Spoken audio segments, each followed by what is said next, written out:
अल्छी के हो? अल्छी किन लाग्छ? अल्छी मान्छेको शारीरिक स्थिति हो कि मानसिक? मन अल्छी हुन्छ कि तन? अल्छी लाग्यो भने के गर्ने? अल्छी कसरी हटाउन सकिन्छ? आजको भिडियो सामग्री तपाईहरूलाई नै काम लाग्ने यिनै प्रश्नहरूको सेरोफेरोमा रहेको छ, तसर्थ भिडियो अन्तिमसम्म हेरेर साथ दिनुहोला। हत्तेरी कस्तो अल्छी लाग्यो! कुनै पनि काम गर्ने जाँगर नहुँदा हामी ज्यान तन्काउँदै यसै भन्छौँ। अल्छी लाग्नु भनेको जाँगर, उत्साह, ऊर्जा शिथिल भएको स्थिति हो। यस्तो अवस्थामा हामीलाई आफ्नो नियमित कामकाज गर्न मात्र होइन, साथीभाइसँग बोल्न, परिवारसँग बस्न पनि जाँगर चल्दैन। शरीर थाकेको महसुस हुन्छ। जीवनशैली, व्यक्तित्व, मनोवैज्ञानिक र शारीरिक समस्या आदि अल्छी प्रवृत्तिको कारणहरू हुन्। अल्छीले हाम्रो सुखशैल र सफलतामा भाँजो हाल्छ। त्यसैले अल्छीपनबाट हामी सकेसम्म भाग्न खोज्छौँ, जबकि यसले भने हामीलाई पछ्याइरहन्छ।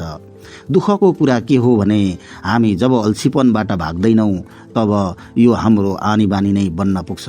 त्यसपछि भने हाम्रो नामसँगै यस्तो विशेषण पनि जोडिन थाल्छ, फलानो त साह्रै अल्छी छ।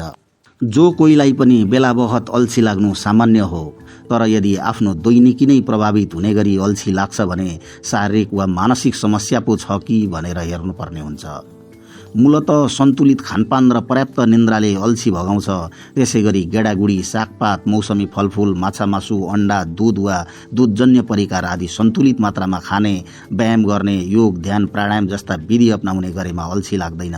जङ्क फुड वा प्रशोधित खानपान नियन्त्रण गर्ने, चुरोट र रक्सीको मात्रा घटाउने, सुत्ने र उठ्ने तालिका नियमित बनाउने जस्ता कार्य गर्न सके अल्छी लाग्नबाट बच्न सकिन्छ। तर अल्छी लागिहालेमा चाहिँ के गर्ने त? यसका लागि केही नयाँ र रमाइलो काम गर्नु राम्रो हुन्छ। यहाँ हामी अल्छी भगाउने केही तरिकाहरू बताउन लागिरहेका छौँ, जुनले तपाईँबाट अल्छीको भावना हटाउन मद्दत पुर्याउन सक्छ। छोटो शारीरिक अभ्यास गर्नुहोस्।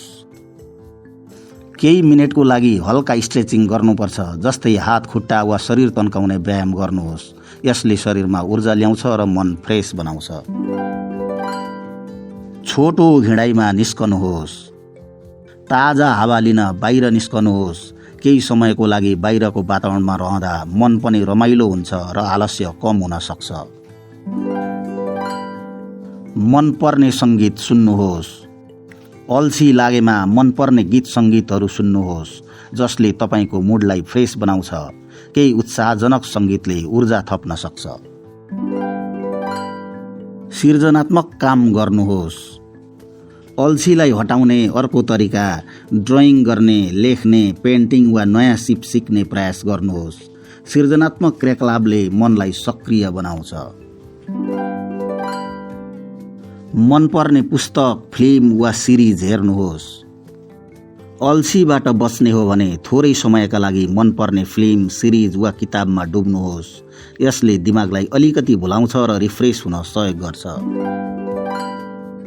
नयाँ कुरा सिक्ने प्रयास गर्नुहोस्। अल्छी लागेमा इन्टरनेटमा मनपर्ने विषयमा साना साना नयाँ कुराहरू सिक्न सकिन्छ, जस्तै नयाँ भाषा, कुकिङ, रेसिपी वा इन्टरनेटमा उपलब्ध उपयोगी कोर्सहरू सिक्नु राम्रो हुन्छ। ध्यान अर्थात् मेडिटेसन गर्नुहोस्। अल्छी लागेमा केही समयको लागि आँखा चिम्लेर ध्यान गर्न सकिन्छ। सास लिने प्रक्रियामा ध्यान दिएर बस्दा बिस्तारै तनाव र आलस्य हटाउन मद्दत गर्दछ। यी माथि भनिएका मध्ये कुनै पनि तरिका प्रयोग गर्दा अल्छीपन हट्दै जान्छ र दिमागमा ताजगी आउँछ। पत्याउनु भएन? एकपटक प्रयोग गरेर हेर्नुहोस्। साथीहरू, तपाईहरूलाई आजको हाम्रो भिडियो कस्तो लाग्यो? तपाईहरू कस्ता किसिमका भिडियोहरू हेर्न चाहनुहुन्छ? आफ्नो विचार कमेन्टमा जाहेर गर्नुहोला। साथै यस्तै रोचक, ज्ञानवर्धक र उपयोगी भिडियोहरू सधैँ हेर्नका लागि हाम्रो च्यानललाई सब्स्क्राइब गरी अल अप्सनमा क्लिक गर्न नबिर्सिनुहोला। हामी फेरि पनि अन्य भिडियोहरूमा भेट्ने नै छौँ। धन्यवाद।